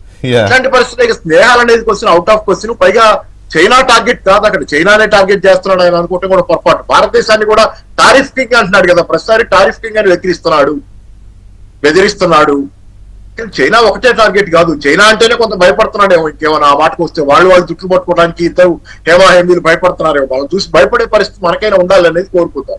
రెండోది, నేను ఇందాక బంగారం గురించి వచ్చింది కాబట్టి కొంచెం డివేట్ అయినా, ఆమె ఛాంపియన్ ఆఫ్ గోల్డ్. చాలా సంవత్సరాల నుంచి నేను, నా గుర్తు 2008 క్రైసిస్ వచ్చినప్పుడు కూడా అప్పట్లో ప్రతిధ్వని ప్రోగ్రామ్, దానిలో కూడా పాప ఆయన మన జన్ సెక్యూరిటీస్ రవీంద్రబాబు గారు ఆయన చనిపోయారు. అప్పట్లోనే ఆ ప్రోగ్రామ్ అయిన తర్వాత 2 రోజులకే చనిపోయారు ఆయన. ఆ సందర్భంలో కూడా క్రైసిస్ వచ్చినప్పుడు 2008లో బంగారం, అంత ముందు నుంచి కూడా నేను బంగారం పెరుగుద్ది అనేది నా వాదన. సరే, ఇప్పటికి కూడా నా వాదన ఏంటంటే బంగారం పెరిగింది, ఇంకా తక్కువే పెరిగింది, పెరగాల్సినంత పెరగల. ఎందుకంటే నిజం కాదు, నిజం నిజం నిజం. ఎందుకంటే కరెన్సీలు ఆర్టిఫిషియల్ గా ఇన్ఫ్లేటెడ్, ఒకదాంతో పోలిస్తే ఒకటి బలంగా ఉంది, కానీ అన్ని బలహీనంగానే ఉన్నాయి. అక్కడ ప్రశ్న ఏంటంటే మిగతా కరెన్సీలతో పోలిస్తే డాలర్ బలంగా ఉండొచ్చు, అట్లా కనపడొచ్చు, కానీ అన్ని కరెన్సీలు గతంతో పోలిస్తే బాగా బలహీనపడ్డాయి. ఆ లెక్కన గోల్డ్ ఇంకా పెరిగి ఉండాలి. నా వ్యక్తిగత ఉద్దేశం ఏంటంటే గోల్డ్ ఇంకా అంటే పెరిగే అవకాశం ఉందా ఫ్యూచర్ లో? ఇంకా చాలా ఉందని నా వ్యక్తిగతంగా కుటుంబరావు గారు అక్కడ ఉండగానే అది నా వ్యక్తిగతమైన ఒపీనియన్ ఏంటంటే, ఇప్పుడు కాదు చాలా సంవత్సరాల నుంచి నేను ఆమె ఛాంపియన్ ఆఫ్ గోల్డ్, ఇది జరగబోతుంది అనేది పరిణామాలు. దానిలో భాగంగా ఇంకోటి కూడా చెబుతున్నా, ఇది ఇంతకుముందు వేరే టైటిల్ తో వచ్చింది. కుటుంబరావు గారికి కూడా గతంలో రిక్వెస్ట్ చేస్తున్నాను నేను, ఎక్కడైనా ప్రోగ్రామ్ లో చెప్పండి పుస్తకం గురించి అనేది. ఇది ఇప్పుడు కొత్తగా వచ్చినది 2024 ఆగస్టులో వచ్చిన పుస్తకం. ఇది మానవాళికి మహోదయం, అంతం కాదు ఇది ఆరంభం అని. ఇది గతంలో సమాధిలోకి సామ్రాజ్యవాదం అనే పేరుతో వచ్చింది. దాన్ని అప్డేట్ చేశాను. అప్డేట్ చేసిన పుస్తకాన్ని ఇప్పుడు ఏంటంటే చాలా భయాందోళనతో ఉన్నారు యూత్, చాలా భయాందోళనతో, ఉద్యోగాలు లేవు, సమస్యలు పెరుగుతున్నాయి, ప్రపంచం అంతా ఒక నెగటివ్ వాతావరణం ఉంది. కాబట్టి దీన్ని ఇలా ఉండదు, మానవాళికి ఒక గొప్ప రోజు రాబోతుంది, మహోదయం రాబోతుంది అనేది ఎందుకేంటనేది కొంత నాకు కొత్త ఆర్టికల్స్ అవి కలిపి కూడా ఆశావాదులుగా ఉండడం వేరు, వచ్చే అవకాశాలు ఉన్నాయనేది చెప్పడం ఓకే, అది నేను కాదనట్లేదు. అయితే ఇక్కడ ఇలాంటి సిచ్యువేషన్ తనకు అనుకూలంగా మార్చుకోవడం కోసం ట్రంప్ ప్రయత్నిస్తున్నాడు అనుకుంటే అది అనుకూలంగా మారే అవకాశం ఉందా ఇలాంటి ప్రయత్నాల వల్ల? ట్రంప్ కోసం రాయటం, నేను జనం కోసం రాశాను. నేను అడుగుతున్నా ట్రంప్ కోసం అని. మీరు రాసిన బుక్కి నా క్వశ్చన్కి సంబంధం లేదు. యువజనుల కోసం ముఖ్యంగా ఎవరైతే హోప్లెస్ పరిస్థితులు ఎదుర్కొంటున్నాము, నిరుద్యోగం సమస్యలు పెరుగుతున్నాయి అనుకుంటున్నారో వాళ్ళ కోసం ఏంటంటే ఏం కాదు ఇది. ఎందుకంటే ఇంత టెక్నాలజీ వచ్చిన తర్వాత, ఇంత మానవాళికి సుఖంగా బతికే అవకాశాలు వచ్చిన తర్వాత తాత్కాలికమైన గ్లిచ్ ఇది, అంతే. దీన్ని చాలా ముందుకెళ్తాం, చాలా గొప్ప శుభోదయం, ఒకటి మహా ఉదయం, అంతం కాదు ఇది ఆరంభం. ఇదేం అంటేం కాదు, గొప్ప బిగినింగ్ రాబోతుంది చీకట్ల తర్వాత అనేది నా ఉద్దేశం. మీరు ఒక్కసారి పర్మిషన్ ఇస్తే ఎవరైనా కావాలంటే దీన్ని వాట్సాప్ కాపీ కూడా పంపుతారు, పీడిఎఫ్ కాపీ. మీకు పర్మిషన్ ఇస్తే ఫోన్ నెంబర్ చెబుతా, లేకపోతే పర్లేదు. ఏముందండి, మంచిదే కదా. ఈ రోజుల్లో బుక్స్ చదివే వాళ్ళకి అరవైపోయినప్పుడు మంచి బుక్ చదివితే తప్పే ఉంది. మీ నంబర్ మీరు చెప్పండి. అదే ఎవరైనా వాట్సాప్ కాపీ కావాలన్నా, లేకపోతే పోస్టల్ గా కాపీ పంపమంటే అడ్రస్ పంపిరా. 986661 నా ఫోన్ నెంబరు, 9866179615, 9866179615. రైట్. ఆ నంబర్ కి ఎవరైనా కావాలంటే వాట్సాప్ చేయండి, ఆయన పంపిస్తారు బుక్. అది ఇంట్రెస్ట్ ఉన్న వాళ్ళు. సాఫ్ట్ కాపీ కావాలంటే soft copy. Right, okay. Giridhar గారు, నిజానికి ఈ పానిక్ సిచ్యువేషన్ లో మనం అమెరికా వైపు నుంచి ఆలోచిద్దాం. అమెరికాలో పరిస్థితి చాలా భయంకరంగా ఉంది. ఇప్పుడు అక్కడ ఏమీ హ్యాపీగా ఏం లేదు. ఈ మధ్య ఆయన ఈ ఇల్లీగల్ మైగ్రెంట్స్ ని ఎక్కడికక్కడ పట్టుకుని బయటికి పంపించేస్తామని చెప్పడంతో ఎవరు జాబులు చేయొద్దనేసరికి రెస్టారెంట్స్ లో పనిచేసే వాళ్ళు లేరు, అక్కడ పొలాల్లో పనిచేయడానికి కార్మికులు దొరకడం లేదు.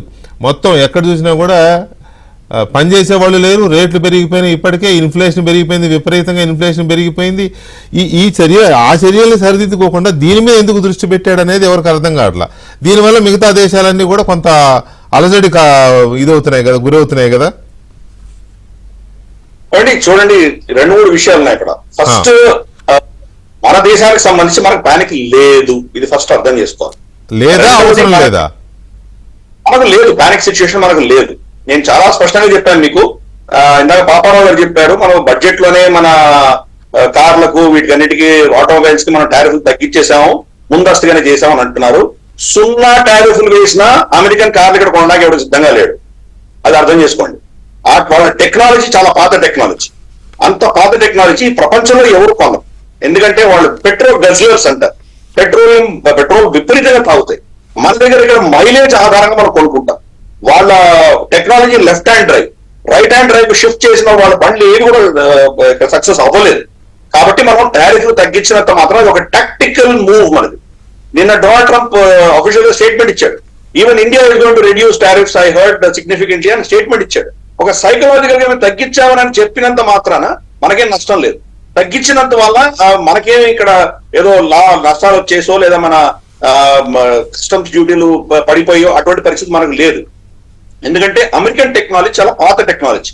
వాటి ఇప్పటికి కూడా అంటే నార్మల్ కన్స్యూమర్ డ్యూరబుల్స్, ఈ ప్రజలు వాడేటువంటి అంశాల్లో సరే, డిఫెన్స్ టెక్నాలజీ కావచ్చు, ఆర్టిఫిషియల్ ఇంటెలిజెన్స్ కావచ్చు, హై అండ్ టెక్నాలజీస్ చాలా ముందుగా ఉన్నారు.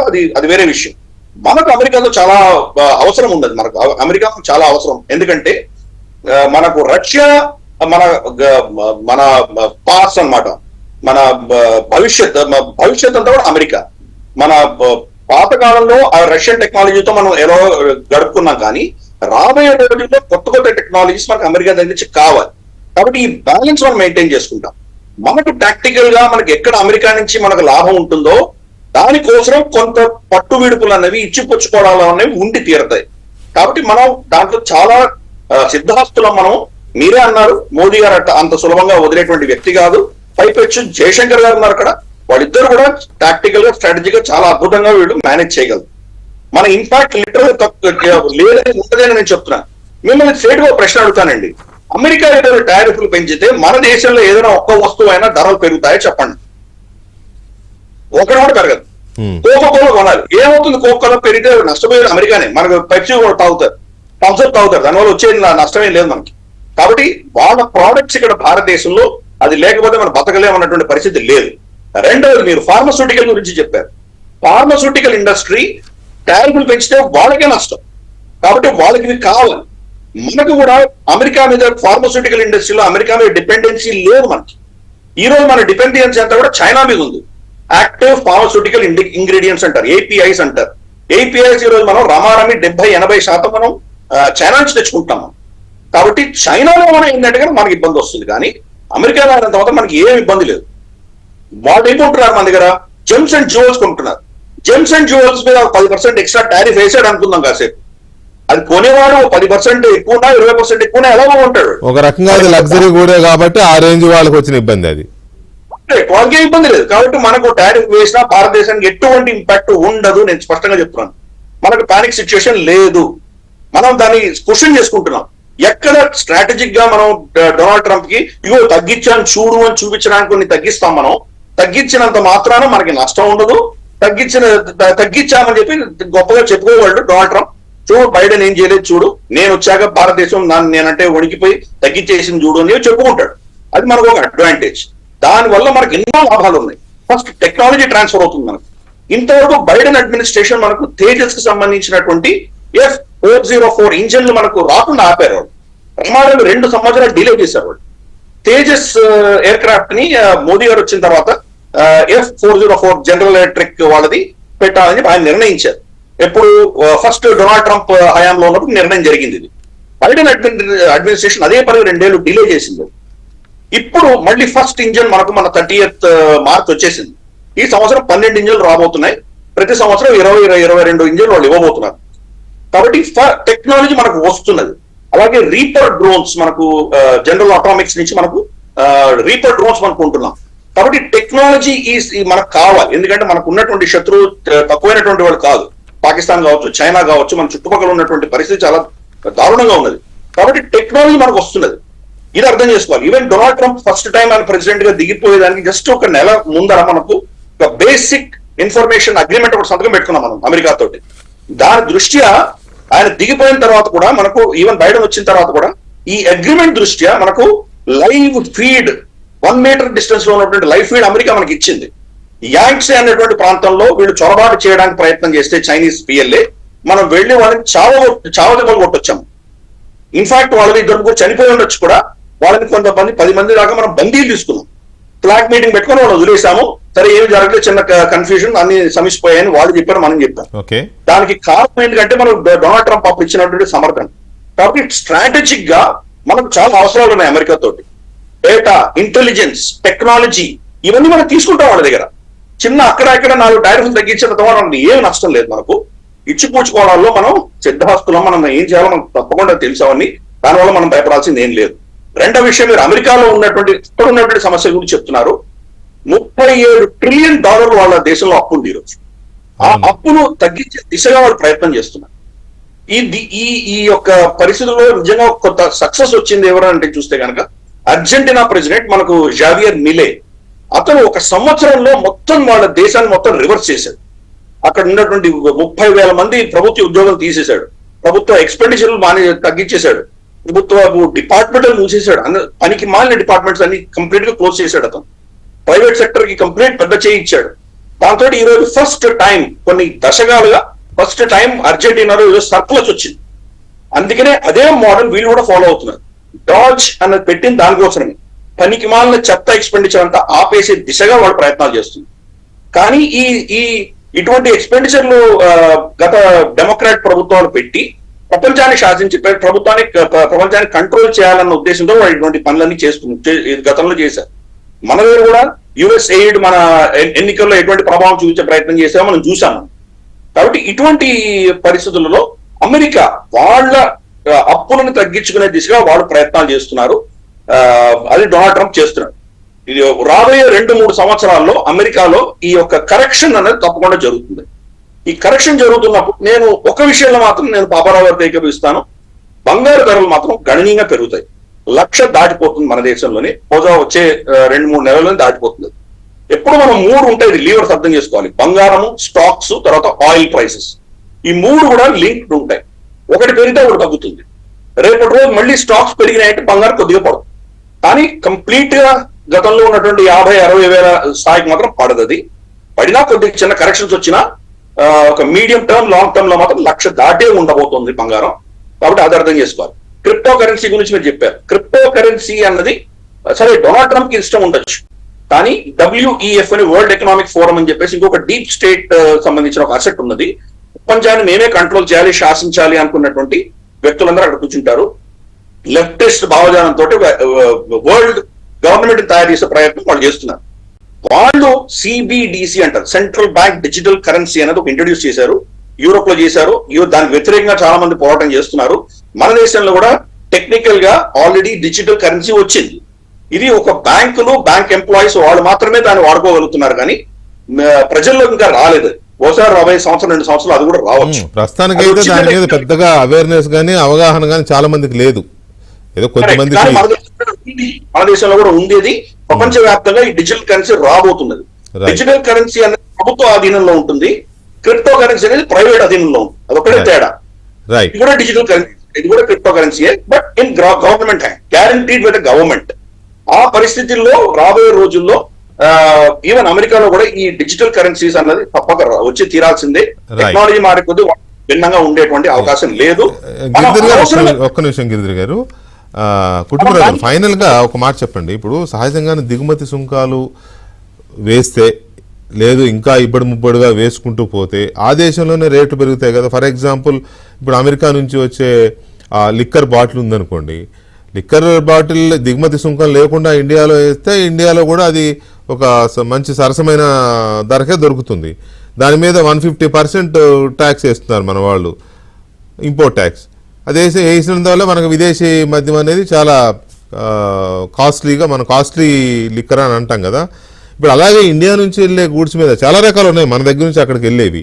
వాటి మీద ఇబ్బడిగా 20% వేసాడని అనుకుందాం. ఆయన ప్రతీకారంగా ట్యాక్స్ 20% వేసాడు అనుకుందాం. అక్కడే ధరలు పెరుగుతాయి కదా. ఆల్రెడీ ఇన్ఫ్లేషన్ పెరిగింది అమెరికాలో. ఈ ధరలు పెరిగితే అక్కడ ప్రజలకే ఇబ్బంది కదా. ఆ ఆలోచనని మనం ఎలా అర్థం చేసుకోవాలి? పెరగదు నేనేం చెప్పట్లా, కానీ మనం వాళ్ళకి ఏం అమ్ముతున్నాం అది చెప్పండి ఫస్ట్. ఒక్క నిమిషం గిరిధర్ గారు, ఒక్క నిమిషం కుటుంబరావు గారిని అడిగాను. కుటుంబరావు గారు, ఇప్పుడు ఇక్కడ వెంకటకృష్ణ గారు, liquor is not a good example at all అంటాను. ఎందుకంటే అట్లా కాదు, అమెరికా నుంచి ఇండియాకి ఇంపోర్ట్ అవుతున్న లిక్కర్ టోటల్ వాల్యూమ్ ఎంతో తెలుసా అండి? Value wise not even 25 millions. అదేదో బిలియన్ కూడా కాదు, ఒక్క 25 మిలియన్సే. అయితే మీరు అడిగారు కాబట్టి, మీరు అన్నారు కాబట్టి నేను చెప్తున్నా. ఇప్పుడు ఏమేమి చేసుకుంటున్నామని, వెజిటబుల్ ఆయిల్స్ చేసుకుంటున్నాం, వాటి మీద 45% ట్యాక్స్ ఉంది. యాపిల్స్, మొక్కజొన్నలు, మోటార్ సైకిల్స్ 50% ట్యాక్స్ ఉంది. ఆటోమొబైల్ మీద 60% ట్యాక్స్ ఉంది. నేచురల్ రబ్బర్ మీద 70% ఉంది. కాఫీ, ఎండు ద్రాక్ష, వాల్నట్స్ మీద 100% ఉంది. ఆల్కహాలిక్ అదే ఇప్పుడు నేను చెప్పింది 150% ఉంది. అగ్రికల్చర్ ఎక్విప్మెంట్, అధునాతనమైన వీటి మీద 100% ట్యాక్స్ ఉంది. అది ఎగ్జాంపుల్స్ కోసం చెప్తాను. అది కాదు వెంకట్ గారిని నెక్స్ట్ ఆ పాయింట్ కే రాబోతున్నా. ఓకే ఓకే, సరే, మనం ఇంపోర్ట్స్ మనకి ఏమన్నా ధరలు పెరుగుతాయా అనేది ఒక కంప్లసెన్సీ, ఒక ఇది భయం లేని యాటిట్యూడ్ అనేది మాత్రం టోటల్లీ అన్వారంటెడ్ అంట. ఎందుకంటే ఈ టారిఫ్ లో లైక్ ఏమవుతుందంటే, లైక్ అమెరికాలో ఉందండి, చికెన్ లెగ్స్ ఆర్ తినరు, మీకు తెలుసో తెలీదు, మాక్సిమం మనకు వదిలేస్తారు అవి. డబ్ చేస్తారు. సపోజ్ ఇప్పుడు ఐదుని మనం రోగాలు పాలవ్వాలి. అది కాదు, ఇప్పుడు తారీఫ్ లో సపోజ్ మన దగ్గర ప్రీమియం ఐటమ్ కదా, లెగ్ పీస్ అంటేనే ప్రీమియం ఐటమ్ మన దగ్గర. అవును, అక్కడేమో బ్రెస్ట్ పీస్ తింటారు. Breast piece. ఇప్పుడు తారీఫ్ వార్లో నేను సింపుల్ గా చెప్తాను, అమెరికన్ చికెన్ లెగ్స్ డంపింగ్ ఎలా చేశారు అనుకోండి, ఏ 10% డ్యూటీనో 15% డ్యూటీనో పెట్టేసి మన పౌల్ట్రీ ఇండస్ట్రీ తట్టుకోగలరా? లేదు. సింపుల్ ఎగ్జాంపుల్ చెప్తా. అట్లాంటివి నేను చెప్తున్నా. ఇక్కడ అదే టెక్స్టైల్స్ లో ఉన్నాయండి, కొన్నిట్లో ఏదైతే వాళ్ళు మన దగ్గర ఆపేశారు అనుకోండి ఇంపోర్ట్స్, కొన్ని టారిఫ్ ఎక్కువ మనం ఎక్స్పోర్ట్ చేయలేకపోయాం, ఇక్కడ జాబ్ లాసెస్ తట్టుకోగలమా? నేను అడిగేది మన దగ్గర ఎంప్లాయ్మెంట్ ప్రాబ్లం ఎట్లా జనరేట్ అవుతుంది ఇండైరెక్ట్ గా, అదని ప్రైసెస్ పెరుగుతాయా తగ్గుతాయా అనేది సెకండరీ. నేను చెప్తున్నాను ఇప్పటికీ మనది కన్జంప్షన్ డ్రివెన్ ఎకానమీ కాబట్టి ఈ టారిఫ్స్ ది ఇంపాక్ట్ మన పైన తక్కువ ఉంటుంది, అది కాదని నేను అంటున్నా. కానీ ఇది ఎక్కడ దారి తీస్తుంది అనేది ఏంటంటే, ఎక్కడి నుంచి ఏ గుడ్స్ చీప్ గా కానే గనక యుఎస్ కాన్ డంప్ చేశారనుకోండి, ఇక్కడ మొక్కజొన్న పండించే రైతులందరికీ కూడా ఒక రెమ్యూనరేటివ్ ప్రైస్ కూడా ఇచ్చే పరిస్థితి ఉండదు. అది నేను చెప్తున్నాను. గవర్నమెంట్ భరించలేదు, అంత చీప్ గా దొరుకుతుంది కార్న్. లైక్ సోయా ఉంది ఇప్పుడు, అర్జెంటీనా కానీ ఇటు సౌత్ అమెరికా నుంచి సోయా ఎంత ఎక్స్పోర్ట్ అవుతుంది చైనాకి కానీ ఇట్లా మిగతా కంట్రీస్ అనేది కూడా తెలుసు. గ్లోబల్లీ ఈ tariffs restructuring, country to country agreements మారినప్పుడు ఈ చేంజెస్ మన ఎకానమీని ఒక కుదిపిస్తాయి. మన ఇమ్యూను మనకేమి భయం లేదు అనుకోవటం మాత్రం ఈజ్ ఫూలిష్నెస్. ఏదో గాజు ఇంట్లో ఉన్నట్టేనమాట, అంతేగాని అట్లా అనుకోకూడదు. ఎందుకంటే డీగ్లోబలైజేషన్ అయ్యి మనం ఇమ్యూన్ అవటానికి ఇంకా టైం పడుతుంది. అయితే ఇష్యూ పక్కన పెడితే ఇన్ఫ్లేషన్ ఎక్కడ వరకు దారితీస్తుంది అమెరికాలో ఆల్రెడీ మనం చూస్తున్నాం. గుడ్లే దాదాపు డజన్ $12 చచ్చిపోతారు. అక్కడ రేషనింగ్ అవుతుందంట ఎగ్స్. చాలా చోట్ల సూపర్ మార్కెట్స్ లో రేషనింగ్ చేస్తున్నారు. ఇలాంటి ప్రాబ్లమ్స్ అక్కడ వస్తున్నాయి. ఈ ఎక్కడికి దారి తీస్తే అనేది తెలియదు. పైనాపిల్స్ కట్ చేయడానికి లేబర్ లేరంట ఫార్మ్స్ లో అక్కడ చెప్తున్నారు. ఎందుకంటే ఎక్కువగా మెక్సికో నుంచి, అక్కడి నుంచి హాండ్యూరాస్ నుంచి, అక్కడి నుంచి వస్తూ ఉంటారు, లేబర్ లేరంట. ఆ ప్రాబ్లమ్స్ ఇవన్నీ కూడా వాళ్ళు రియలైజ్ అవుతారు.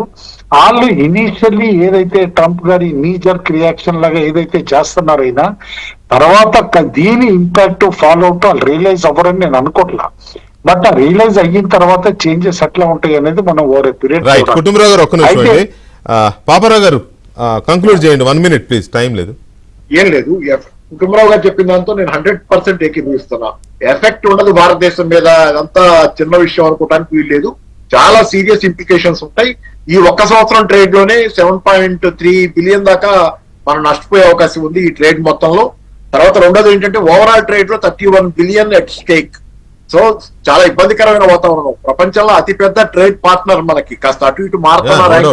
అమెరికా అతిపెద్ద ట్రేడ్ పార్ట్నర్ కాబట్టి అమెరికాతో జరిగే వాణిజ్యంలో ఇబ్బందులు ఏమొచ్చినా గానీ భారతదేశం మీద అది మూలిగే నక్కమే అతిపెద్దదైనా కాకపోయినా కీలకమైన భాగస్వామి. అంతవరకు మనం పెద్దది 2022, 23, 23, 24లో నెంబర్ 1 పార్ట్నర్ మనకి ఎక్స్పోర్ట్ చేస్తున్నాము. కరెక్టే, అమెరికాకి 18% మనం చేస్తున్నాము ఎక్స్పోర్ట్ చేస్తాం. 23-24 నెంబర్ 1 పార్ట్నర్ చాలా సంవత్సరాల పాటు, చాలా సంవత్సరాలు మారుతుంది rank. China India, China America మారుద్ది. కానీ మన గవర్నమెంట్ ఎలా రియాక్ట్ అవుతుంది ఈ క్రైసిస్? ఇండియా చైనా ఫ్రెండ్షిప్ కి పుష్ చేస్తానండి అమెరికా ఒక విధంగా. ఎలా మోదీ గారు ప్రభుత్వం ఎలా డీల్ చేస్తుంది దీన్ని అనేది కీలకమైన అంశమే. ఈ నైట్ అసలు ఆయన నోటికి ఏం మాటలు వస్తాయో, ఏం ప్రకటిస్తాడో, 1:30-2 గంటలకి ప్రకటనలో ఏం బాంబులు పేలుస్తాడో ఏంటో చూద్దాం, వెయిట్ చేద్దాం. థ్యాంక్ యూ వెరీ మచ్ అండి కుటుంబరావు గారు, గిరిధర్ గారు అండ్ పాపారావు గారు. థ్యాంక్ యూ వెరీ మచ్ అండి చర్చలో పాల్గొన్నందుకు. ఇది వాళ్ళ డిబేట్. మళ్ళీ రేపు కలుద్దాం. శుభరాత్రి.